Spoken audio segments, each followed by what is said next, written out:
The Stage Door Show, celebrating the independent artist. With your host, Dave Hondel. Hi, everyone. Welcome to The Stage Door Show. This is Dave Hondel.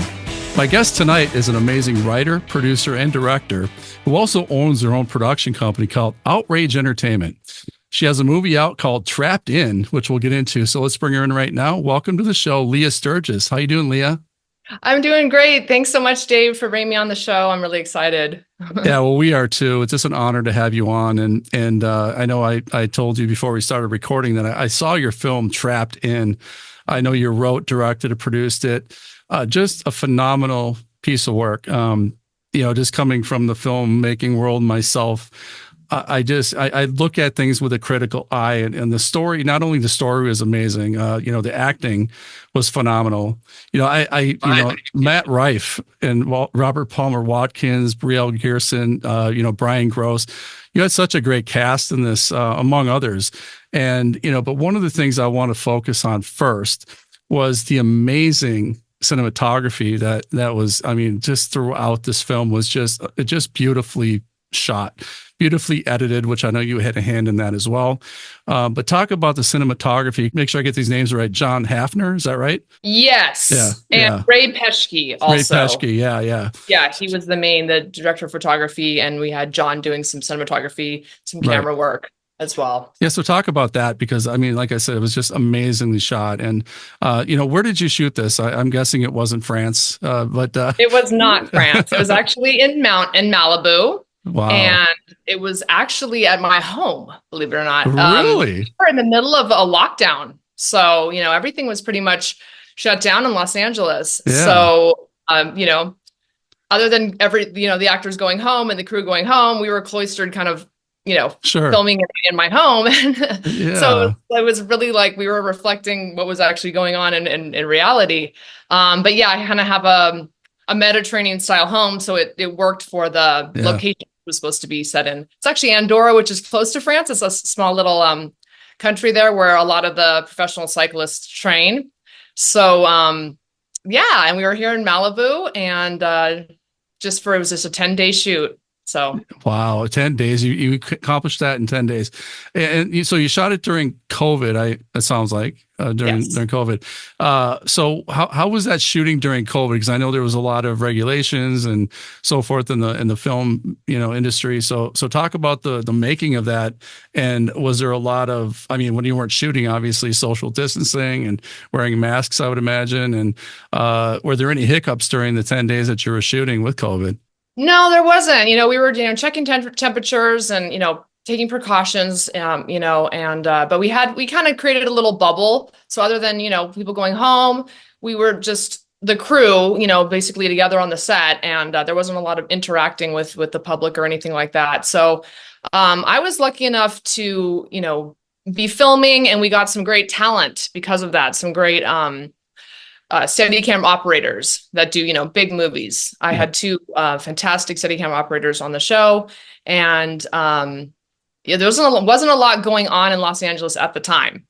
So, we were kind of feeling it out and taking precaution and kind of telling our story. And it was, really kind of uplifting. It was a scary time for everybody. Yeah.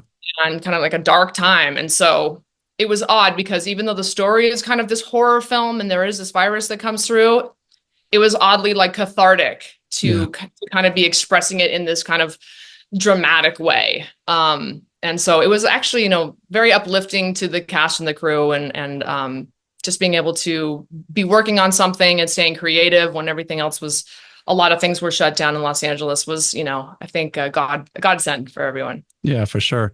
And the movie itself, without giving a lot away, it was, it kind of hit home. When I was watching this film, it really hit home because, not just because of the virus piece of it, but, AI and everything that's going on in our world right now. It's just, we become more and more vulnerable. It just really kind of hit home. And I really kind of thought, wow, it kind of opened my eyes a little more to really what could be and what could happen. I mean, who are we to think that there's not something out there that could, create havoc, upon the human race. So talk about that a little bit. And was that kind of in your mind when you started writing this film?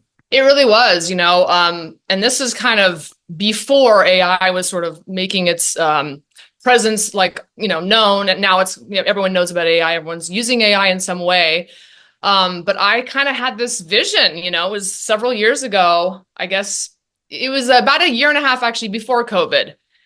And yeah, just thinking about exactly what you said, we're so vulnerable to the technology, everything is just, if you have the internet go down, for example, how your life would be in chaos, It's just, we're so vulnerable to this technology. And I just really was thinking about,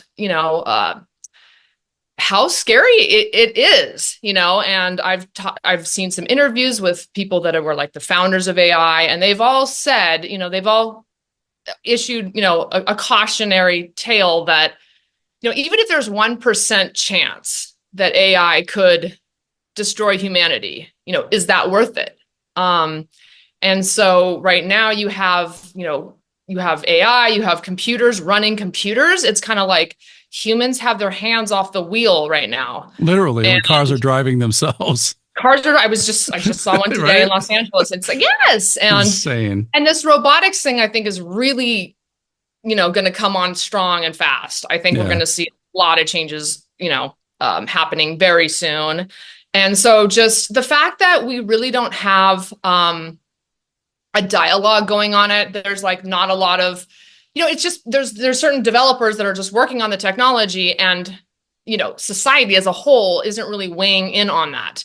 That's something that I kind of want to advocate for. I do have, if you made it all the way to the end of the credits, I have a website, stopthehive.ai. Mm-hmm, yeah. So I'm trying to kind of create a forum and kind of create a site where people can come together and start to discuss these things. I mean, there should be some legislation, just a more awareness around these technological changes that are happening for all of society. And so I also thought about, I was traveling around the world. I was seeing, I was going to ancient ruin sites and thinking about other civilizations that have been on the planet that have come and either disappeared or, we don't know exactly what happened to them. I think that this could have, I speculated, happened before in the past. Yeah. So it's very, we're walking a fine line, I think. And I don't know. I feel like even with social media, all the things we have technology today, it's definitely connecting people, but I just wonder, we would see more of the benefits of that. Whereas, I don't know how much, other than making our lives easier and being a little bit more connected, has really helped us. I mean, when you think about the division going on, Oh my God. Yeah. It's nasty. So it's like, how can we make technology work for us? So scenarioizing in this film, how it could go really wrong. Yeah, I mean, you did it very well. And I look at, my demographics, we were talking about this also before we started recording, but it's really 35 to 60 and above. And a lot of the folks in that age range, I mean, they're not, my mom doesn't even know how to work her phone. I mean, and I look at what's going on in the world right now, and how is she going to protect herself from anything electronic related or technology? It's scary out there. I think the only people who know what's going on are the kids, young kids, and that know technology. And I mean, you really did a great job with this film. And one of the things that really stood out to me, and I watched Matt Rife. I mean, I watched his comedy. I had no clue what a great actor he is. And just, obviously you had a great direction of him in this film, but what a great actor, and Robert and everybody, and Brielle, everybody that was in this film was just phenomenal. Again, kudos to you in your direction. And again, the cinematography just brought it home. And everybody listening, this is a film you have to see. Just from beginning to end, it was just amazing. Just phenomenal. So great work. Thank you so much. Yeah, I was so impressed too, because everyone knows Matt now for his comedy. And at the time he was, not as well known. He was doing some stand up here and there, but he definitely was not the star he is today. Right. I knew he would become a star. There's certain people that just have this star quality Yeah, correct. about them. And so I knew that he would be. And when I saw him, when I would see him in the scenes and, just these, he was really digging deep, the emotion, all the emotions that he was portraying. Like there's a lot of like these dark elements that happen within the characters in the story, and how he embodied that and portrayed that was remarkable. And Robert is just, he's a phenomenal actor. He's such a talent. I really, we're good friends. I really enjoy working with him. Yeah. He's also a musician. We've done some collaborations on some projects with his music. And so, and Brielle, she didn't have a lot of experience, but she just really like carried the character so well. I couldn't be more pleased with the cast and how all the performances turned out. Yeah, I mean, just like everybody just did a phenomenal job. And, talk about Outrage Entertainment. I know you own your own production company, so I want to get into that a little bit. So when did that start, and what kind of, obviously besides movies and stuff like that, what other work do you do? Yes, I started the company, I think it was 2007. I started off actually when I discovered, when I realized I wanted to become a director, I was on a big movie set and I was watching, I was watching John McTiernan, who directed Predator, direct. And every night I would go home and I was dreaming I was directing the film with him. And at that point I knew, okay, this is something I would love to do. People don't know a lot about what happens behind the scenes in the film. And sometimes people, I'd love to be an actor. But once I saw, the directing and what he was doing, I was like, wow, this is something I would love to do. And so I actually started working, I moved to Vancouver, British Columbia. I started working as a second camera trainee, and I got to work with, John Frankenheimer, who did like Ronin, the original Manchurian Candidate. Yeah. And I was like loading film, and this is the time of the film, and building the camera and slating, and I got some great experience there. And then I just knew, it's a very tough road. You can do it, but to climb up the ranks of the camera department to someday maybe become a director, is like really, really difficult. So I just thought, I got to start my own company. I need to produce my own, content. And so I moved to Los Angeles and started up the company. And, I produced a film in 2009, Heartbreakers, a comedy. It's very different from Trapped In. But I co-wrote, produced, and directed that. And then, just started doing a bunch of different projects, some small projects. I did like a little docuseries, music videos, you kind of shoot whatever you can. But really being able to, get inspired, have a story, and then tell a story, was really what motivates me and kind of moved me. And, the independent filmmaker path is not an easy one, but it's very rewarding. And I'm so delighted that I could be able to do this film and tell this story now at this time. And speak to our filmmakers out there, the budding directors and producers themselves. And, as I know, with streaming platforms now, there's no excuse if you have a story and you have an idea to not get out there and do it. I mean, phones shoot in 4K right now. I mean, there's no excuse. You don't have to have a big set. You don't have to have catering trucks and, star trailers and everything like that to put, your story on film. So talk about that, give some advice to our budding filmmakers out there that might have a story, but don't think they have the money or the resources to get it done. Yeah, it's exactly what you're saying. It's amazing what you can do. These iPhones nowadays, I mean, you can really put them up against some of the best cameras.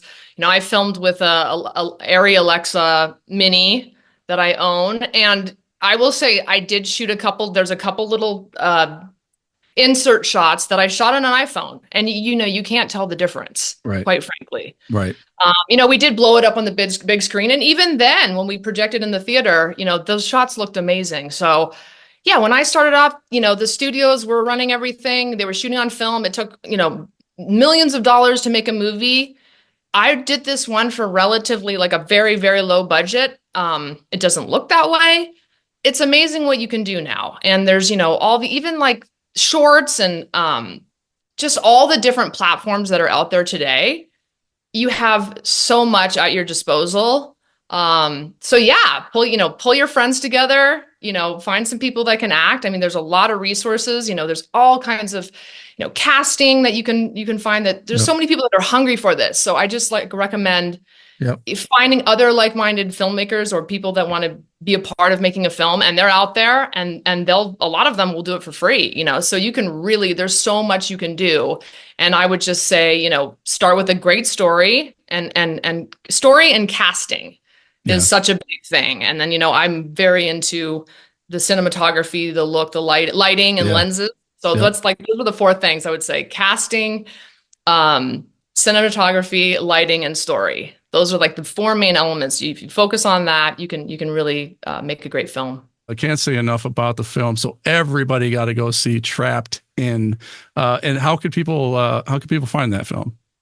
So you can go to the website, which is trapped-in.com, and it has all the platforms, but it's Apple TV, it's Amazon, it's Fandango, it's Plex TV, which I'm not totally familiar with that, but there's about 4 or 5 sites that it's streaming on right now where you can either rent or buy the film. Yeah. Do it right away, guys. This is a great film.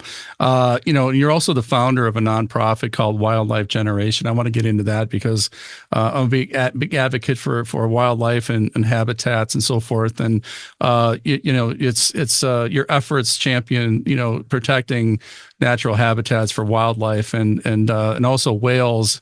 It's entanglement. You actually have a short film about whales and entanglement situations off the coast of California. So talk about your work there, and what can our listeners get involved with? Yeah.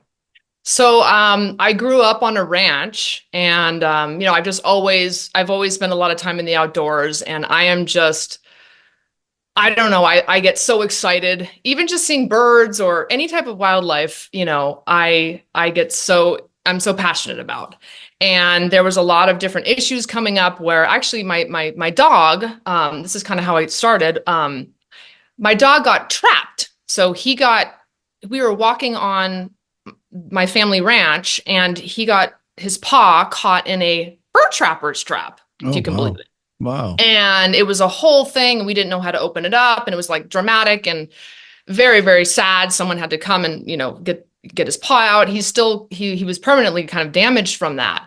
And I started to find out, oh my gosh, there are people like trapping animals. They illegally came onto the property to do that, but all over. So this is in Nevada, all over California, all over the United States. And one of the big targets was bobcats. They have these beautiful spotted furs. Oh yeah. And they're one of the very few furs that can be traded. The Europeans have already wiped out the lynx.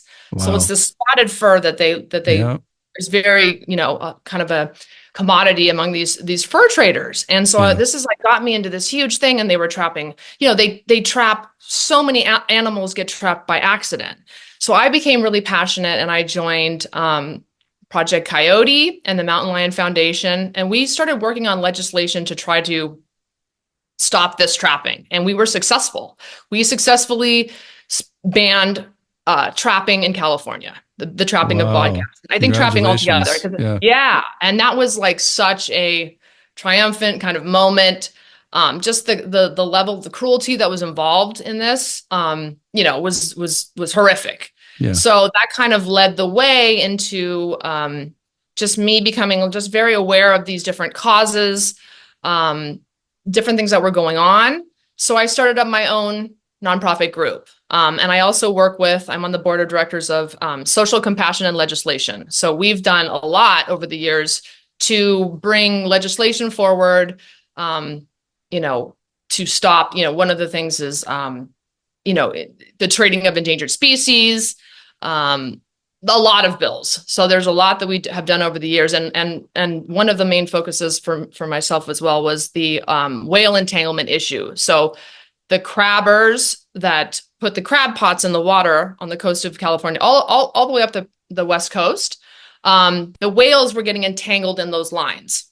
Wow. And this is like in the Monterey Bay area where they feed with their young, and it was coming out to about over 100 whales per year. And this they come in pretty shallow, right? I mean, they come in pretty shallow. And I mean, those lines, they put those traps out very deep though. I mean, those lines are hundreds and hundreds of feet. And sometimes I imagine that they're not, they're not pulled tight. So they get slack in them. And so the whale comes through.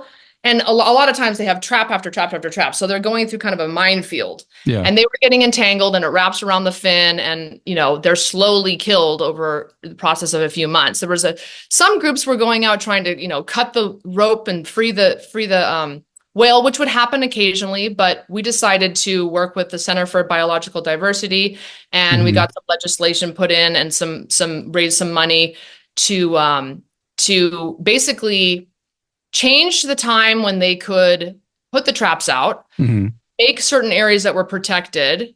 And if there was a entanglement, then the trapping wasn't allowed to go on. So it's in small incremental changes, but it was helpful. Start somewhere for sure. You got to start somewhere. So, we have to find this balance between the people that are producing food for us and the actual wildlife that's kind of getting caught in the crosshair. So I'm just very passionate about it. And I also started up, I had a cycling team that was featured in the film. I was just going to mention that. That's full circle. Yeah. Yes, exactly. So we would travel around, and we were doing, beach cleanups and, going to different wildlife sanctuaries and raising awareness around it. I did a little docuseries on that. And so, I'm just really, it's a passion project for me, because that's just really what I love. And, in Los Angeles here, we have bobcats that I've seen.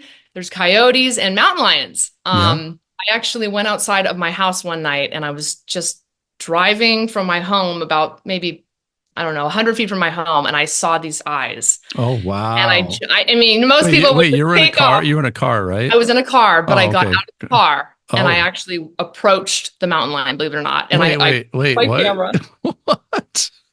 You approached a mountain lion. I did in the evening. Oh my gosh. But it was such a magical moment. Sure.